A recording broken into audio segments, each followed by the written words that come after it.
பிருத்வி சொன்ன மாதிரி தான் அதே ஜேர்னியில் தான் நானும் இருந்திருக்கேன்.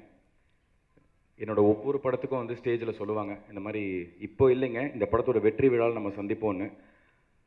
அது வந்து எனக்கு இன்னும் இங்கே நிற்கிறது வந்து எனக்கு வந்து ஒரு ட்ரீம் மாதிரி தான் இருக்குது. நம்ம வாழ்க்கையில் இது நடக்குதா அப்படிங்கிற நேற்று கூட என் ஒய்ஃப் கீக்கி கிட்ட சொல்லிட்டு இருந்தேன். நேற்று கூட கீக்கி கிட்ட தான் சொல்லிட்டு இருந்தேன்மா, எனக்கு நம்பவே முடியலம்மா, என் லைஃப்பில் இப்படி ஒரு நல்லது நடக்குதா அப்படின்னு.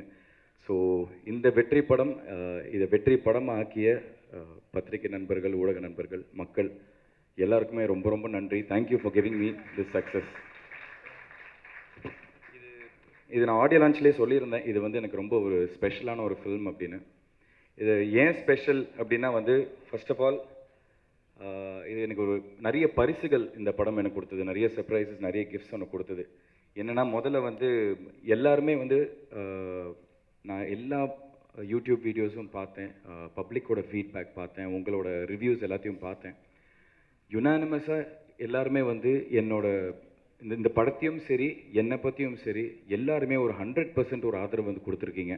ஸோ இது வந்து என் லைஃப்பில் எனக்கு இது கிடைச்சதே இல்லை. ஸோ அது வந்து ப்ளூ ஸ்டார் எனக்கு கொடுத்த ரொம்ப ஒரு ஸ்பெஷல் கிஃப்ட். அதுக்கப்புறம் அஃப்கோர்ஸ் நான் அன்றைக்கே சொன்ன மாதிரி வந்து சக்கரைக்கட்டி ரிலீஸ் ஆகி கரெக்டாக இந்த படம் ரிலீஸ் 25th அன்னைக்கு வந்து 15 வருஷம் 4 மாதம், அதாவது 5600 நாள் ஒரு வெற்றி படம் எனக்கு கிடைக்கிறதுக்கு. ஸோ அது வந்து ப்ளூ ஸ்டார் எனக்கு கொடுத்த ஒரு கிஃப்ட், அதுக்கு ஒரு நன்றி. மூணாவது, இந்த படம் வந்து எனக்கு சினிமாவை பற்றி ஒரு பாடம் கற்றுக் கொடுத்துச்சு. என்ன மாதிரி கதைக்களம் எடுத்து பண்ணணும், என்ன மாதிரி கதாபாத்திரம் இனிமேல் நம்ம சூஸ் பண்ணி பண்ணணும் அப்படிங்கிறது ப்ளூ ஸ்டார் எனக்கு கற்றுக் கொடுத்துச்சு. ஸோ அதுக்கு வந்து ஒரு நன்றி. இது எல்லாத்தையும் தாண்டி ரொம்ப ரொம்ப முக்கியமான ஒரு விஷயம், எங்கள் அப்பா அம்மாவுக்கு ஒரு சந்தோஷத்தை கொடுத்துச்சு. அவங்க முகத்தில் ஒரு புன்னகையை பார்த்தேன். எனக்கு அதை விட எனக்கு வேறு எதுவுமே முக்கியம் இல்லை. ஏன்னா எனக்கு தெரியும் நான் எவ்வளோ ஏக்கத்தில் இருந்தனோ அதை விட 100 மடங்கு ஜாஸ்தி எங்கள் அப்பா அம்மா ஒரு ஏக்கத்தில் இருந்தாங்க. ஸோ அதுக்கு வந்து ப்ளூ ஸ்டார் எனக்கு கொடுத்த ஒரு கிஃப்ட்டு. இங்கே நான் ஆடியோ லான்ச்லேயே ஃபஸ்ட்டு எல்லாருக்கும் தேங்க் பண்ணியிருந்தேன். பட் அகெயின் மறுபடியும் இங்கே நான் தேங்க்ஸ் சொல்லணும். முக்கியமாக first starting from Sakthi film factory, Sakthi Velan sir இந்த படத்தை வந்து பட்டி தொட்டி வரைக்கும் எல்லா இடத்துலையும் கொண்டு போய் ரீச் பண்ணது, அவரோட அந்த பிராண்டிங், அவருக்கு ஒரு பெரிய தேங்க்ஸ் நான் சொல்லிக்கிறேன். அதுக்கப்புறம் producers Murthy sir and Soundarya ma'am, இவ்வளோ சப்போர்ட்டிவான ப்ரொடியூசர்ஸாக இருந்திருக்கீங்க. அண்ட் அகெயின் எங்கள் எல்லாருக்குமே ஒரு பெரிய பிராண்ட் இந்த படத்தை திரும்பி பார்க்க வச்ச ரஞ்சித்னா, தேங்க்யூண்ணா. நானும் அவர்கிட்ட ஆரம்பத்துலேருந்து கேட்டுட்டு இருந்தேன், கரெக்டான படத்தில் வந்து உனக்கு கொடுக்குறேன் அப்படின்னு சொல்லி கரெக்டான படம் ப்ளூ ஸ்டாராக எனக்கு கொடுத்தாரு. ரொம்ப ரொம்ப thanks. Coming to my writer and director, இவங்க 2 பேரையும் நான் ஒன்றா பார்க்குறேன். ஏன்னா 2 பேருமே சேர்ந்து தான் இந்த படத்தை எழுதியிருக்காங்க. இந்த ரைட்டருங்கிறது எவ்வளோ முக்கியங்கிறது வந்து எனக்கு எங்கள் அப்பா கிட்டேருந்து தான் நான் உணர ஆரம்பித்தேன். ஏன்னா ஒரு ரைட்டர் டிசைட் பண்ணால் மட்டும்தான் அந்த படம் வெற்றி படமாக இல்லையாங்கிறது அங்கே டிசைட் ஆகும். அந்த ரைட்டிங் அவ்வளோ பியூட்டிஃபுல்லாக இருந்துச்சு. இதை நான் ஸ்கிரிப்ட் படிக்கிறப்போ, அதாவது ஈஸியான விஷயத்தை என்கிட்ட கொடுத்துட்டாங்க. 80% கஷ்டமான வேலையை வந்து அவங்க பண்ணாங்க அந்த ரைட்டிங்கில் கொண்டு வருது. அந்த மீதி அவங்க எழுதின விஷயத்த அப்படியே நான் டெலிவர் பண்ணுற மட்டும்தான் என்னோட வேலை. ஸோ இன்றைக்கி எல்லாருமே இவ்வளோ கைத்தட்டல், இவ்வளோ பாராட்டுகள் வருதுன்னா அது அந்த ரைட்டிங்கில் இருந்ததுனால மட்டும்தான்.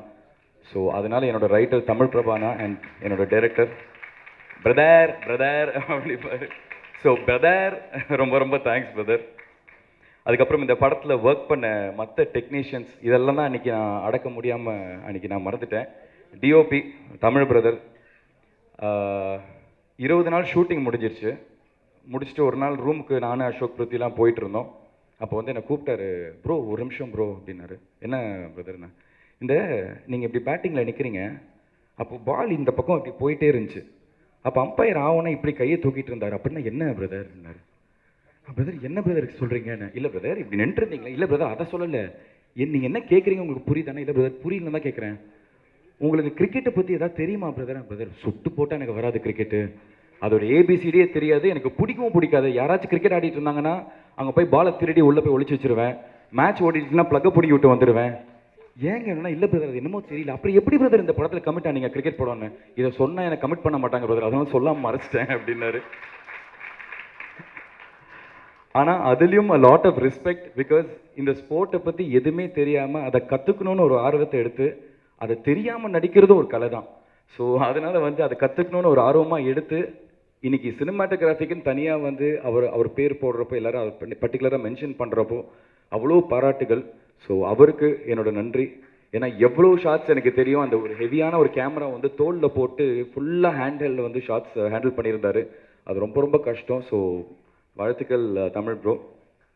எடிட்டர் செல்வா, அதாவது கிட்டத்தட்ட எனக்கு தெரிஞ்சு ஃபஸ்ட்டு ரா ஃபுட்டேஜ் எடுத்துகிட்டு போய் அவங்க டம்ப் பண்ணுறப்போ ஒரு 20 மணி நேரம் ஃபுட்டேஜ்னு நினைக்கிறேன்.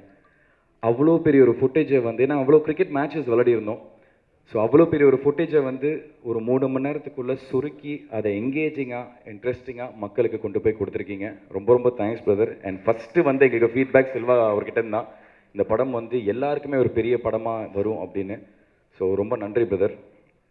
மியூசிக் டைரக்டர் அஃப்கோர்ஸ் கோவிந்த் வசந்தோட சாங்ஸ்னால தான் வந்து இன்றைக்கி ஃபஸ்ட்டு இந்த படம் வெளியில் போய் பட்டி தொட்டி வரைக்கும் போய் ரீச் ஆகிருக்குன்னா அது கோவிந்த் வசந்தா அவரோட சாங்ஸ் தான். அவருக்கு பக்கபலமாக இருந்த அறிவு பிரதர், ரொம்ப ரொம்ப அவருக்கு நன்றி. அந்த படத்தில் பாடின எல்லா சிங்கர்ஸ் அண்ட் எல்லா மியூசிஷியன்ஸ் எல்லாருக்குமே.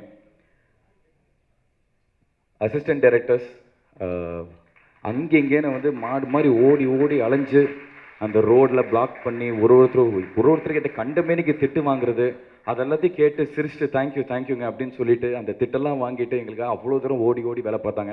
ஏன்னா ஒரு சின்ன ஆம்பியன்ஸில் நடக்கிற படம் இல்லை, ஒரு ஜாகிரபியை பேஸ் பண்ணி அவ்வளோ பெரிய இடத்துல வச்சு எடுக்கிற ஒரு படம். ஸோ பயங்கரமாக அவங்க உழைச்சிருக்காங்க. ஸோ அந்த அசிஸ்டன்ட் டைரக்டர்ஸ், அதுக்கப்புறம் எல்லாருமே டெக்னிக்கல் க்ரூலேருந்து லைட்டை தூக்குன லைட்மேன்லேருந்து ப்ரொடக்ஷனில் வேலை பார்த்த அண்ணா அக்கா எல்லாருக்குமே ஒரு பெரிய நன்றி. எல்லாருக்குமே ஒரு பெரிய ஒரு உழைப்பு போட்டிருக்காங்க இந்த படத்தில். அப்புறம் முக்கியமாக blue star boys and alpha boys, இந்த படத்தில் வந்து எல்லாருக்குமே ஒரு முக்கியத்துவம் கொடுத்துருக்காங்க. ஸோ அதில் வந்து ஆல்ஃபா பாய்ஸ் குரூப்பில் இருந்த தாமு, தருண், வெற்றி, முரளி, பிரகாஷ், அதுக்கப்புறம் ப்ளூ ஸ்டார் பாய்ஸில் இருக்கிற சுதாகர், ராகுல், உதய், விக்கி, ரிஷி, கவின், இவங்க எல்லாருக்கும், ஜெயண்ட் 11 எங்களோட ஃபைனல்ஸில் எங்களோட விளையாடின ராகவ், விக்னேஷ், சச்சின், ரஞ்சித் அண்ட் முக்கியமாக கோச் பாலாஜி, இவங்க எல்லாருக்குமே ரொம்ப ரொம்ப நன்றி. ஒரு வழியாக எல்லாம் கொஞ்சம் நர்வஸ்னஸ் இல்லாமல் பேசியிருக்கேன்னு நினைக்கிறேன். இது எல்லாத்தையும் தாண்டி எனக்கு இந்த படத்தில் கிடைச்ச ஒரு மிகப்பெரிய பரிசு, நான் ஒரு விஷயத்தை படிக்கணும்னு நினைக்கிறேன். இது எனக்கு நேற்றுக்கு ஒரு ப்ரோக்ராம் போயிருந்தோம், ஜி தமிழோட ஒரு ப்ரோக்ராமுக்கு. ஸோ எனக்கு சர்ப்ரைஸ் பண்ணோன்னு சொல்லி அவங்க ஒரு வேலையை பார்த்துருந்தாங்க. என்னென்னா, எங்கள் அப்பா கிட்ட வந்து ஒரு கடிதத்தை எழுதி வாங்கிட்டு வந்திருந்தாங்க. இந்த கடிதம் நான் படிக்கிறப்போ நேற்றுக்கு எனக்கு ரொம்ப இமோஷனல் ஆயிடுச்சு. பிகாஸ் எல்லா வீட்லேயும் இருக்கிற எல்லா அப்பா பையன் மாதிரி வந்து நானும் எங்கள் அப்பாவும் பெருசாக அவ்வளோவெல்லாம் பேசிக்க மாட்டோம். டைனிங் டேபிள் உட்காந்து சாப்பிடும் போது கூட நான் சாப்பிடுவேன், அவர் சாப்பிடுவார், நான் ஏஞ்சி போயிடுவேன், அவர் ஏஞ்சி போயிடுவார். ஏதாவது சினிமா பார்த்துட்டு வந்தால் மட்டும் அந்த சினிமா பற்றி ப்ளஸ் அண்ட் மைனஸ் இதெல்லாம் நாங்கள் டிஸ்கஸ் பண்ணுவோம். ஸோ அதை தாண்டி எனக்கு எங்கள் அப்பாவுக்கு எந்த விதமான ஒரு கான்வர்சேஷன் பெருசாக லைஃப்பில், ஐ மீன் ஒரு தோளுக்கு மேலே வளர்ந்ததுக்கப்புறம் எந்த விதமான கான்வர்சேஷன் இருந்ததில்லை. ஆனால் ஒரு 15 வருஷம் நான் சொன்ன அந்த எனக்கு இருந்த அந்த ஒரு ஏக்கம் அவருக்கும் இருந்திருக்கு. அந்த 15 வருஷம் அவர் பேசாமல் என்கிட்ட இருந்தது எல்லாமே இந்த ஒரு 4 பக்கத்தில் அவர் எழுதி கொடுத்துருந்தாருங்கிற நான் ரொம்ப உணர்ந்தேன். ஸோ இதை நான் கண்டிப்பாக இது எல்லாருக்கும் படிக்கணும்னு நினைக்கிறேன். Sorry if I'm taking some time. என் பிரிய மகன் சிங்காவுக்கு உன் அன்பு அப்பா ஆசை முத்தங்களுடன் எழுதும் கடிதம். அநேகமாக இதுதான் முதல் கடிதமாக இருக்கும்னு நினைக்கிறேன். ஏன்னா கடிதங்கள் மூலமாக நம்ம பேசுகிற அளவுக்கு ஒரு பெரிய இடைவேளை இருந்ததே இல்லை. அதோட எனக்கு இங்கிலீஷ் எழுத வராது, உனக்கு தமிழ் படிக்க வராது. அது முழுசாக உண்மை இல்லைங்க, தமிழில் தான் எழுதியிருக்கு, நான் படிச்சுட்ருக்கேன். அவர் கையெழுத்தா எனக்கு அவ்வளோவா புரியாது. எனக்கு இங்கிலீஷ் எழுத வராது, உனக்கு தமிழ் படிக்க வராது. இப்போ இல்லை, சின்ன வயசுலேருந்து நீ வேட்டியம் அடிச்சுக்கிட்டு படத்தில் டயலாக்ஸ் வந்து நீ கேட்டு தான் மனப்பாடம் பண்ணி நடிச்சிருக்க. இப்போ காலங்கள் வேகமாக உருண்டோடி உனக்கு கல்யாணமாக ஆயிடுச்சு. சின்னப்போ நீ ஒரு சின்ன டைலமாவில் இருந்த. அதாவது உனக்கு கிரிக்கெட் ரொம்ப நல்லா வருதுன்னு உங்கள் ஸ்கூல் கிரிக்கெட் கோச் உன்னை அதில் வந்து விட்டால் நல்ல பிளேயராக நீ வர வாய்ப்பு இருக்குது அப்படின்னு உங்கள் அம்மா மூலிமா எனக்கு ஒரு தகவல் ஒன்று வந்துச்சு. பெற்றவங்களாக குழந்தைங்களுக்கு முதல்ல நல்ல படிப்பு தான் கொடுக்க வேண்டியது நம்ம கடமை. அதனால் வந்து அதை கொடுப்போம், மற்றத்தை அவங்க வந்து உணர்ந்து வளர்ந்து முடிவு பண்ணிப்பாங்க அப்படின்னு நானும் அம்மாவும் நினச்சோம். ஆனால் சும்மா கடந்த சங்க ஊதிக்கு எடுத்த கதையாக ஒரு நாள் நான் வந்து ஒரு டைலாகை எழுதி படித்து பார்த்துட்டு இருக்கிறப்போ, நீ திடீர்னு அந்த ரூம்குள்ளே நுழைஞ்ச. நான் வாயை வச்சுக்கிட்டு சும்மா இருக்காம, டேய் சிங்கா, என் படத்தில் உன் வயசில் என் மகனாக நடிக்கிற மாதிரி ஒரு கேரக்டர் இருக்குது, நீ நடிக்கிறியான்னு கேட்டேன். நீ நடிக்கிறியான்னு கேட்டேன், நான் யோசிக்காமல் கேட்டேன். நீயும் சாதாரணமாக ஓகே நடிக்கிறேன், என்ன பண்ணணும்னு நீயும் சொல்லிட்ட. எனக்கு ஒரு சின்ன ஷாக் ஆயிடுச்சு. சரின்னு ஒரு டயலாக் ஒன்று சொல்லி வெளியிலிருந்து உள்ளே வந்து டயலாகை பேசிக்கிட்டே சோஃபாவில் இருக்கிற புக்ஸை நகர்த்தி வச்சு ஒரு டவலை மடித்து வச்சுக்கிட்டு இந்த டயலாக்ஸை பேசணும்னு சொன்னேன். நீயும் ஒரு தடவைக்கு 2 தடவை டயலாகை கேட்டு கேட்டு தெரிஞ்சுக்கிட்டு வெளியேறி போனேன். நான் ஆக்ஷன்னு சொன்ன உடனே டயலாகை பேசிக்கிட்டே உள்ளே வந்து அந்த டவலை மடித்து வச்சுக்கிட்டு அந்த சோஃபாவில் இருக்கிற புக்ஸை எடுத்து வச்சுட்டு ஓகேயான்னு கேட்டேன். இப்போ நான் பேந்த முழித்தேன். நீ சரியாக கரெக்டாக நடித்ததுக்கப்புறமும் நான் பேக் அடிச்சிட்டேன்னா உனக்கு ரொம்ப ஹர்ட் ஆகிரும்னு லீவ் நாட்களாக பார்த்து நான் ஷூட்டிங்கை வச்சு இந்த படத்தை முடித்தேன். அது கிரிக்கெட்லேருந்து உன் ரூட்டை நடிகனாக திசை மாற்றிருச்சு. அதுக்கப்புறம் உனக்கு சக்கரக்கட்டி படத்தில் எல்லாம் அமைஞ்சும் சக்ஸஸ் சரியாக அமையலை. அடுத்தடுத்து அது தொடர வீட்டில் எல்லாருமே டிஸ்டர்ப் ஆனோம். ஆனால் நானும் மம்மியும் உனக்கு கரெக்டான டேலண்ட் இருக்குது, தன்னம்பிக்கையை மட்டும் விட்டுறாதேன்னு நாங்கள் உன்னை என்கரேஜ் பண்ணிக்கிட்டே இருந்தோம். நீயும் விட்டுறக்கூடாதுன்னு அப்பப்போ கொஞ்சம் சோர்ந்து போவேன், ஆனால் விடாமல் ஹார்ட் ஒர்க் பண்ணிக்கிட்டே இருந்தேன். உன் முதல் இன்ட்ரெஸ்ட் கிரிக்கெட்டாக இருந்து அது மிஸ் ஆகியிருந்தும் டச்சு விடாமல் அப்பப்போ விளையாடிக்கிட்டே இருந்தேன்.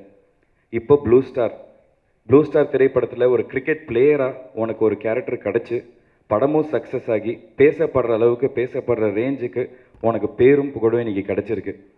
உன் உழைப்புக்கும் திறமைக்கும் கரெக்டான களம் அமைச்சு உன்னை தூக்கி விட்டவங்க தயாரிப்பாளர்கள் ரஞ்சித்னா, உன்னோட டைரக்டர் ஜெயக்குமார், உன் கூட நடித்த கோ ஆக்டர்ஸ் அண்ட் இந்த படத்தோட மொத்த டெக்னீஷியன்ஸ் எல்லாருக்கும் என்னோட மனமார்ந்த நன்றியை நான் தெரிவிச்சுக்கிறேன்.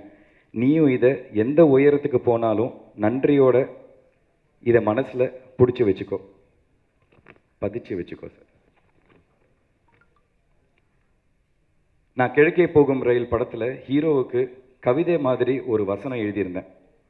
எல்லாருக்கும் நேரம் வரும் தெரிஞ்சுக்கோ, நல்லவருக்கே நிலச்சிருக்கும் புரிஞ்சுக்கோ, கல்லாருக்கும் செல்வம் வரும் தெரிஞ்சுக்கோ, காப்பாற்றதான் புத்தி இருக்கணும் புரிஞ்சுக்கோ, இதை மனசில் என்றைக்குமே பத்திரமா பூட்டி வச்சுக்கோ, வெற்றிகள் உன்னை தொடரட்டும், வாழ்த்தி வணங்குகிறேன். மொத்த குழுவுக்கும் நன்றி. அன்புடன் கே. பாக்யராஜ். இது எனக்கு ரொம்ப எமோஷனல் ஆயிருச்சு. ஏன்னா எனக்கு நல்லா ஞாபகம் இருக்குது, எங்கள் அம்மா என்கிட்ட சொல்லியிருக்காங்க, எங்கள் அப்பா வந்து கண்ணீர் விட்டுருக்காரு. நான் நிறைய பேர் நான் லான்ச் பண்ணியிருக்கேன், நான் நிறைய பேருக்கு ஒரு பெரிய லைஃப் கொடுத்துருக்கேன். ஆனால் என்னால் என் பையனுக்கு அந்த விதமான ஒரு பிரேக்கை கொடுக்க முடியலன்னு. ஸோ அன்றைக்கி நான் யோசிச்சுட்டே இருந்தேன், எனக்கு ஒன்றும் பெரிய வெற்றிலாம் வேணாம், அந்த கண்ணீரை துடைக்கிற அளவுக்கு ஒரு சக்ஸஸ் எனக்கு கிடைச்சா போதும், அவர் சிரித்து ஒரு நாள் நான் பார்க்கணும், எனக்கு அது போதும்னு.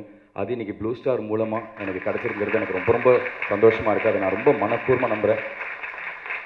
ஸோ இது மனசார ஒரு விஷயம் சொல்கிறேன், உங்கள் எல்லாருக்குமே, இங்கே இருக்கிற எல்லாருக்குமே ரொம்ப ரொம்ப ரொம்ப நன்றி. இது நான் என்றைக்குமே கண்டிப்பாக ரஞ்சித்னா, ப்ரொடியூசர்ஸ் ஜெயினா, தமிழ் பிரபானா, நான் என்றைக்குமே இந்த நன்றி நான் மறக்கவே மாட்டேன். பேசணும்னு நினச்சேன், இவ்வளோ மனசுக்குள்ளே நிறைய விஷயங்கள் இருந்துச்சு, அதனால தான் இவ்வளோ நேரம் டைம் எடுத்துக்கிட்டேன். ரொம்ப சாரி. பத்திரிகை நண்பர்கள் எல்லாருக்குமே ரொம்ப நன்றி, மக்களுக்கு ரொம்ப ரொம்ப நன்றி.